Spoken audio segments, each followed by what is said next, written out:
selamat menyaksikan video part 3 terkait kenakalan remaja dan prostitusi dari perspektif kriminologi. Setelah mengetahui dan memahami mengapa prostitusi dikategorikan sebagai kejahatan, kita akan menganalisis terkait faktor penyebab prostitusi itu sendiri.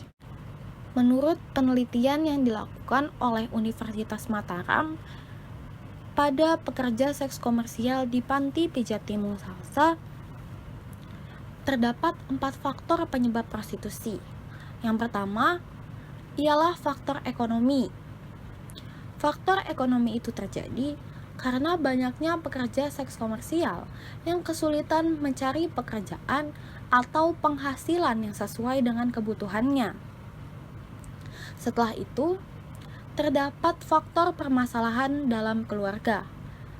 Jadi terdapat pekerja seks komersial yang menjadikan prostitusi sebagai profesi akibat trauma karena perceraian yang pernah ia alami atau permasalahan broken home dalam keluarganya. Selain dari 2 faktor tersebut, di dalam penelitian juga terdapat faktor lingkungan. Apa sih faktor lingkungan itu? Jadi, ditemukan bahwa terdapat pekerja seks komersial yang menekuni profesi tersebut karena diajak oleh teman-teman dekat dalam lingkungannya yang telah terlebih dahulu menekuni pekerja seks komersial sebagai profesi. Dan yang terakhir adalah faktor kebutuhan biologis.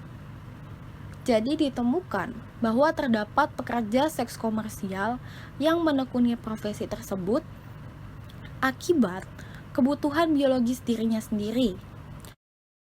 Oleh karena itu, banyak ilmuwan yang menyatakan bahwa prostitusi yang dilakukan akibat faktor tersebut ialah suatu victimless crime atau crime without victim, yang berarti bahwa prostitusi dengan jenis tersebut ialah kejahatan tanpa korban. Karena apabila terjadi kerugian akibat prostitusi yang dilakukan, seperti penyakit menular seksual dan lainnya, hal tersebut dilakukan oleh pelaku dan berimbas kepada pelaku itu sendiri, yaitu pekerja seks komersial dan pengguna jasa prostitusi itu sendiri. Selain penelitian yang meninjau secara sosiologis terkait kriminologi, juga terdapat teori kriminologi yang meninjau secara filosofis terkait prostitusi itu sendiri. Yang pertama adalah strain theory yang diungkapkan oleh Robert K. Merton, di mana Merton mengatakan bahwa society puts pressure on individuals to achieve socially accepted goals, though they lack the means. Then, it leads to strain which may lead individuals to commit crimes.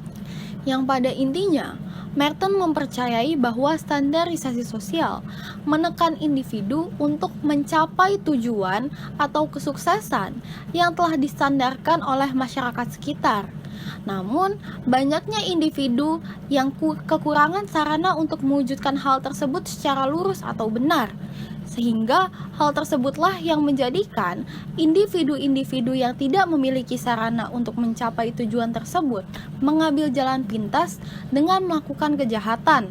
Contoh standarisasi sosial yang diterapkan di masyarakat terkait kesuksesan atau apa yang harus dimiliki di dalam hidup, contohnya ialah seperti memiliki rumah yang mewah, memiliki kendaraan pribadi yang mewah, atau bahkan memiliki pakaian atau makanan yang mewah juga.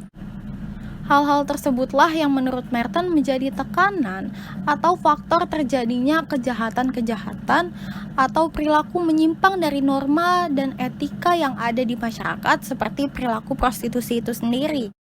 Selain strain theory, juga terdapat control theory atau teori kontrol, yang mana secara sosiologis, teori kontrol ini menekankan kepada hubungan antara individu dan keluarga.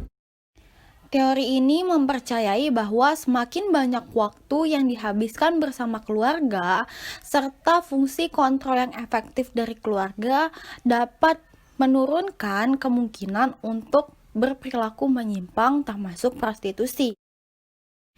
Namun justru sebaliknya, Apabila seorang individu hanya sedikit sekali menghabiskan waktu bersama keluarga dan sangat sedikit fungsi kontrol oleh keluarga untuk mengawasi individu tersebut, maka semakin besar kemungkinan seorang individu dapat terlibat dalam perilaku menyimpang atau perilaku-perilaku yang tidak sesuai dengan etika dan moral seperti prostitusi. Setelah memahami dua teori tersebut yang menganalisis secara filosofis terkait prostitusi dalam perspektif kriminologi, maka kita akan beranjak kepada bagaimana cara untuk mencegah dan memberantas tindakan prostitusi itu sendiri. Menurut Anthony Elliott, efektivitas hukum akan tercipta apabila tujuan dan penerapan dari hukum tersebut dapat mencegah perbuatan yang tidak diinginkan dan dapat menghilangkan kekacauan.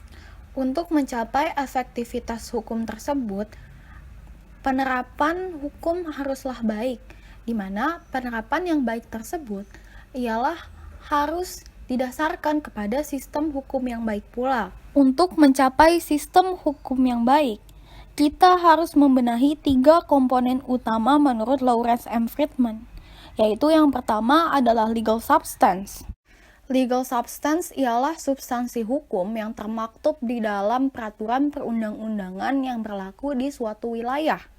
Melihat keadaan substansi hukum yang ada di Indonesia pada saat ini, belum ada undang-undang yang mengatur secara universal terkait prostitusi itu sendiri. Pada saat ini hanya terdapat undang-undang yang mengatur terkait sanksi pidana pada kondisi-kondisi tertentu seperti yang telah dijelaskan di dalam video part 2. Serta sanksi pidana diatur di dalam perda di mana sanksi pidana tersebut berbeda antara satu wilayah dengan wilayah lainnya. Sehingga hal inilah yang menyebabkan ketidakpastian hukum antar wilayah. Setelah legal substance yang baik, maka kita akan beranjak kepada unsur kedua, yakni legal structure. Legal structure ialah sistem penegakan hukum yang baik, di mana apabila terdapat peraturan perundang-undangan yang telah mengatur, maka aparat penegak hukum harus menegakkan peraturan tersebut secara seadil-adilnya dan dengan semaksimal mungkin. Untuk mendukung legal structure tersebut, maka diperlukan adanya legal culture yang baik pula. Legal culture yang baik ialah budaya hukum masyarakat yang baik, di mana masyarakat menghindari perilaku-perilaku menyimpang seperti prostitusi, serta memberikan edukasi dini di dalam keluarga, ataupun menerapkan budaya-budaya yang menyebabkan menjauhnya individu-individu dari perilaku menyimpang seperti prostitusi itu sendiri. Sekian penjelasan dan presentasi dari kami. Terima kasih telah menonton video part 1, part 2, dan part 3 terkait kenakalan remaja dan prostitusi dari perspektif kriminologi. Wabillahi taufiq wal hidayah. Wassalamualaikum warahmatullahi wabarakatuh.